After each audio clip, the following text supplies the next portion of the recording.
Oferecimento CIEAN. Conheça o Memorial Petrônio Augusto Pinheiro. Olá amigos, este é mais um programa Ponto de Equilíbrio, uma parceria entre o Jornal do Comércio e o Amazonsat. No programa de hoje nós faremos uma homenagem aos 344 anos de Manaus, uma metrópole do norte, ontem, hoje e sempre. Vamos ouvir um trecho do discurso do empreendedor Petrônio Pinheiro, agraciado com o mérito industrial em 1985. Temos vivido, de 1967 a esta parte, sob a égide da Zona Franca de Manaus, que trouxe, no bojo da legislação que a criou e regulamentou, toda uma expectativa de desenvolvimento e autonomia econômica para a Amazônia Ocidental. Mas, se nos detivermos bem e nos últimos tempos, debaixo de constantes apreensões, a todo momento ameaçados e ou condicionados a perdas substanciais na sua essência, que nos dão a sensação de profunda insegurança. Por que isso? Será que os objetivos da Zona Franca não estão sendo alcançados? Sentimos e entendemos que alguma coisa mais deveria ser feita. Desde já, objetivando fortalecer as raízes da Zona Franca de Manaus pela sua interiorização e integração por sua consolidação.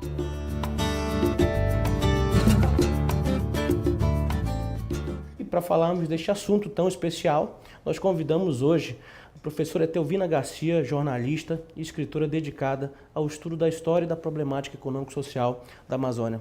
Professora, seja muito bem-vinda ao nosso programa Ponto de Equilíbrio. Muito prazer de estar aqui.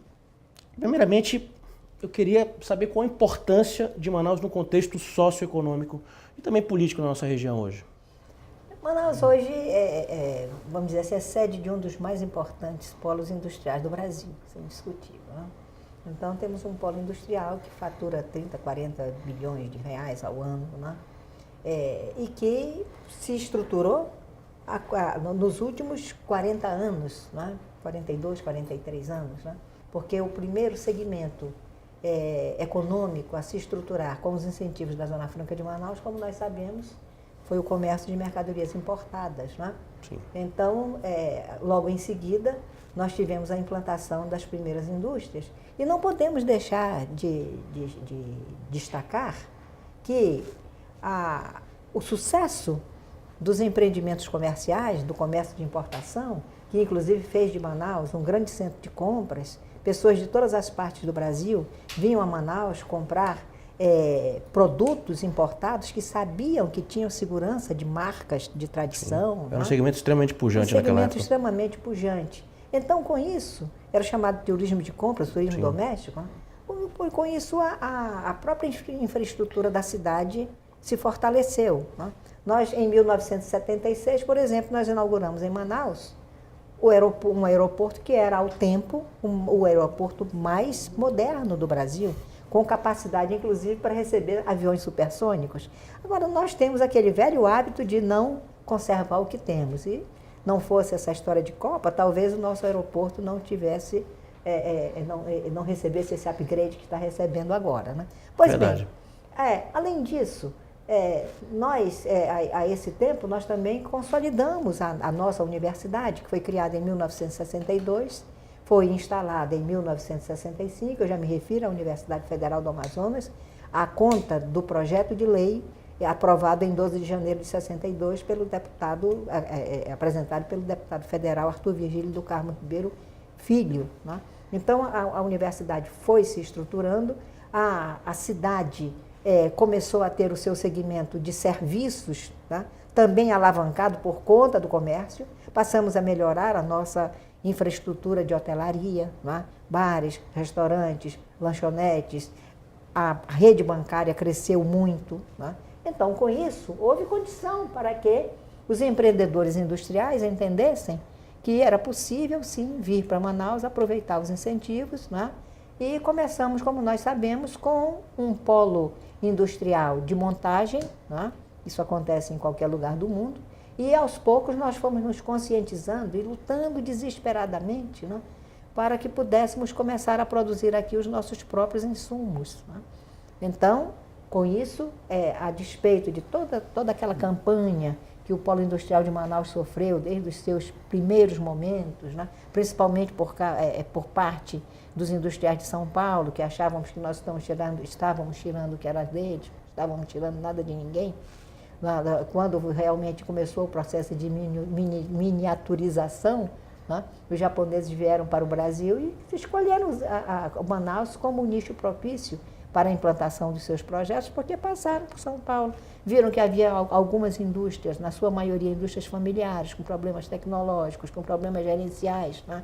Com problemas financeiros e tudo mais, e chegaram à conclusão de que seria melhor Manaus. Então, com isso, a partir da Zona Franca de Manaus, nós alavancamos o nosso polo industrial e com a alavancagem do polo industrial, Manaus realmente foi crescendo, foi se tornando uma cidade pujante, só que, nesse contexto todo, nós não podemos esquecer que nós nos deslumbramos com o sucesso da Zona Franca de Manaus e permitimos que as pessoas chegassem aqui e fizessem da nossa cidade o que bem quisessem e entendessem. Então, nós não soubemos impor regras. Então, como nós não impusemos regras, as coisas foram acontecendo e nós, preocupados em consolidar o sucesso da Zona Franca de Manaus, não perder os incentivos, que hoje a legislação da Zona Franca de Manaus virou uma coxa de retalhos. Fomos permissivos. Fomos permissivos. Então, com isso, veja o que aconteceu com o nosso centro histórico de Manaus. Sim, né? sim. Então, nós temos que tomar temos que aprender com os erros. Né? A propósito do contexto histórico, quais são as características mais relevantes de Manaus? Então, a senhora mencionou a degradação do centro histórico.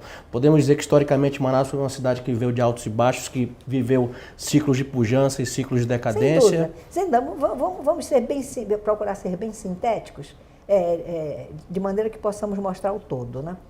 Manaus, como se sabe, começou a se formar em redor do Forte de São José do Rio Negro, isso lá atrás, em 1669, exatamente essa história dos 144 anos, dos 344 anos que estamos comemorando hoje. Né?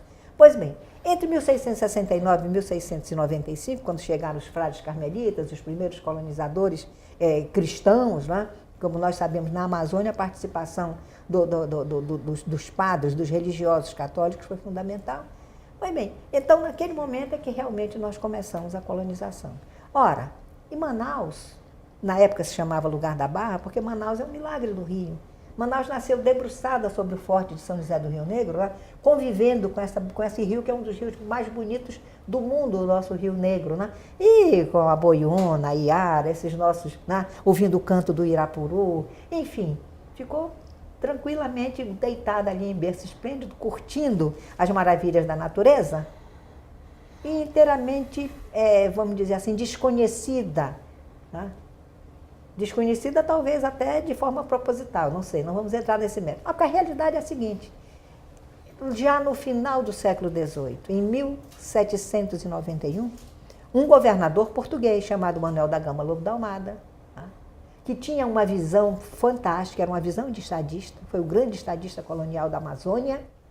Ele chegou à conclusão de que a sede da capitania de São José do Rio Negro, nós sabemos que a capitania de São José do Rio Negro, a raiz histórica do nosso estado, não era o local indicado. E resolveu, então, o indicado para o progresso, trazer de lá para Manaus, pelo fato de ela se localizar na confluência do Negro com o Solimões e a meia distância do Purus e do Madeira, a sede da capitania. Porque aqui sim, segundo ele, seria um lugar propício para se desenvolver um grande centro de comércio e navegação. Muito bem, eu vou pedir para a senhora contar o resto dessa história já no segundo bloco. Até já. Oferecimento CIEAN. Conheça o Memorial Petrônio Augusto Pinheiro.